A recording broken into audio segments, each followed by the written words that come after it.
विद्यार्थियों नमस्कार। राजकीय महाविद्यालय खानपुर की ऑनलाइन अध्ययन परंपरा में आप सबका स्वागत है।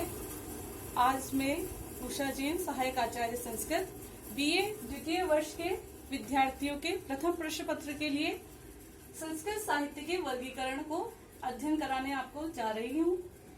देखिए, हम जब संस्कृत साहित्य पढ़ते हैं तो हमारे मन में एक शंका होनी चाहिए कि साहित्य कहते किसे हैं। सहितयो भावः साहित्यम। सहितयो, सहित होने का भाव। किसके सहित होने का भाव?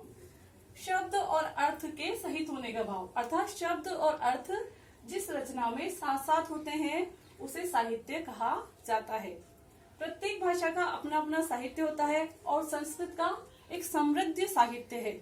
यहाँ तक कि विश्व साहित्य की सबसे पहली पुस्तक ऋग्वेद वह संस्कृत में ही लिखी गई है। तो हम सबसे पहले आज संस्कृत साहित्य को पढ़ने के लिए आगे इसके वर्गीकरण को देखेंगे कि संस्कृत का जो विशाल समृद्ध साहित्य है उसका वर्गीकरण किस प्रकार किया गया है।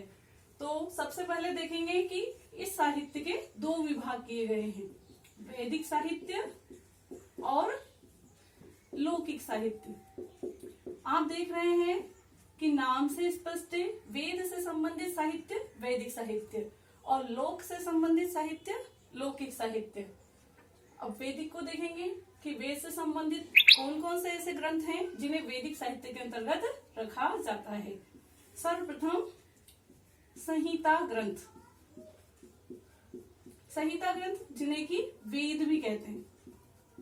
ऋग्वेद, यजुर्वेद, सामवेद और अथर्ववेद, इन्हें इस प्रकार भी कह सकते हैं, ऋग संहिता, यजु संहिता, साम संहिता और अथर्व संहिता।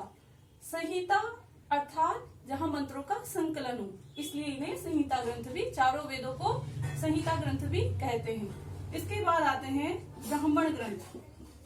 ब्राह्मण ग्रंथों के अंतर्गत यज्ञों से संबंधित व्याख्याएं हैं और प्रत्येक वेद के अपने अपने स्वतंत्र ब्राह्मण ग्रंथ पाए जाते हैं।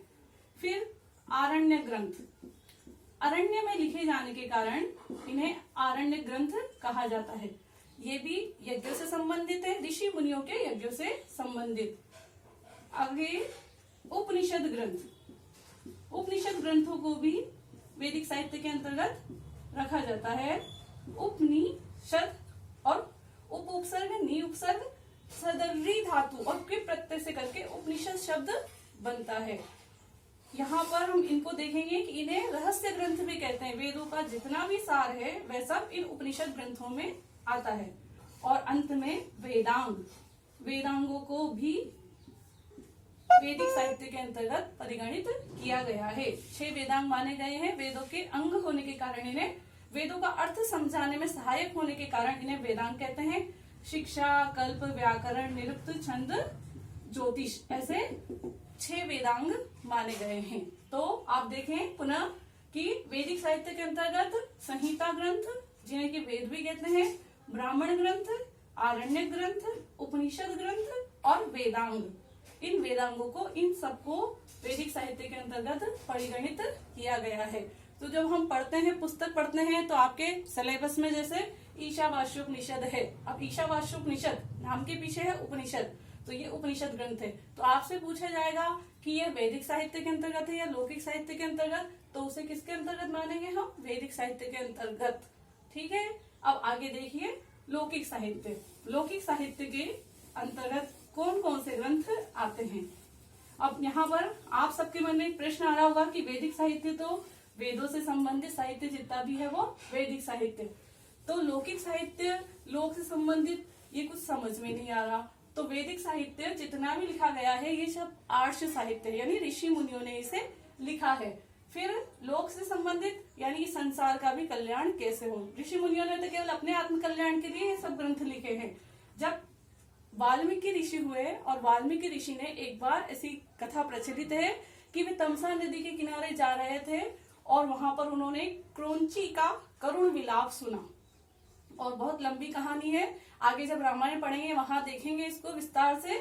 तो उस करुण विलाप को सुनकर उनके मुख से एक अनायास श्लोक निकला, मां निषाद प्रतिष्ठाम त्वमगम शाश्वती समा। यत् मनोंच मिथुनादिकम अवधि काम मोहितम। और ऐसा जब श्लोक निकला तो ब्रह्मा जी, कहा जाता है ब्रह्मा जी आए, उन्होंने उनको प्रेरणा दी कि तत्कालीन युग में श्री राम जिनका जन्म हो चुका था कि आप उनको अपने काव्य का नायक बनाइए और एक रामायण काव्य की रचना कीजिए, और वह ऐसा आदर्श काव्य की रचना कीजिए जो कि दूसरों का भी कल्याण करे।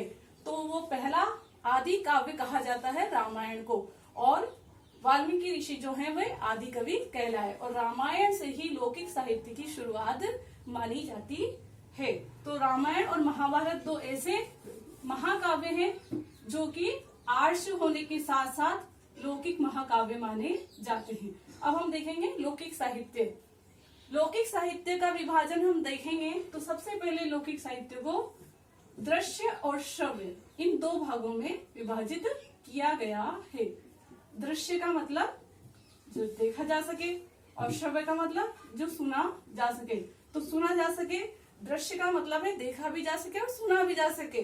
जैसे टीवी होती है, टीवी में आप देख भी सकते हैं चित्र आदि को और सुन भी सकते हैं, लेकिन श्रव्य में क्या होता है, वहां पर देखा नहीं जा सकता, सिर्फ उसको सुना ही जा सकता है, यानी पढ़ा ही जा सकता है।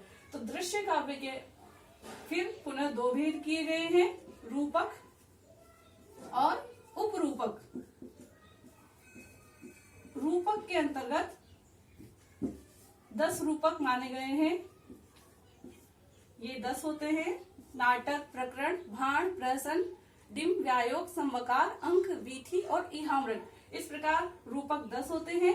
और नाटक, प्रकरण, नाटक भी जो मुख्य प्रसिद्ध रूपक का भेद है वह इसी के अंतर्गत आता है। और उप रूपक के अंतर्गत 18 भेद है इसके, और उप रूपक में नाटिका आदि भेद आते हैं।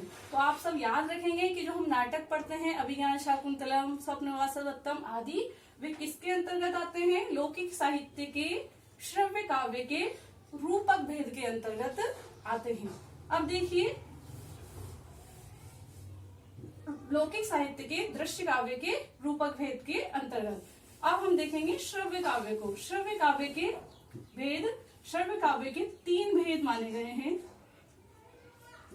क्षम्यताम, श्रव्य काव्य के 3 भेद माने गए हैं: गद्य, पद्य और चंपू।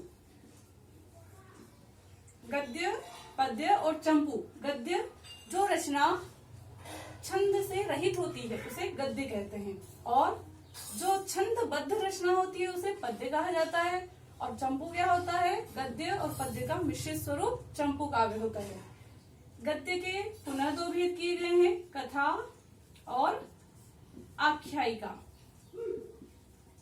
कथा कपोल कल्पित, जिसमें अनेक जन्मों की कहानी हो सकती है, कोई भी मर सकता है, पुनर्जीवित हो सकता है। और कादम्बरी इसका प्रसिद्ध उदाहरण है, बाणभट्ट विरचित कादम्बरी। आख्यायिका इतिहास प्रसिद्ध होती है। और हर्षचरितम, ये भी बाणभट्ट की रचना है, तो इतिहास प्रसिद्ध राजा हर्ष का इसमें वर्णन है। पद्य के पुनः 2 भेद किए गए हैं: महाकाव्य और खंड काव्य। महाकाव्य नाम से स्पष्ट है कि जो बड़ा होता है उसे महाकाव्य कहते हैं।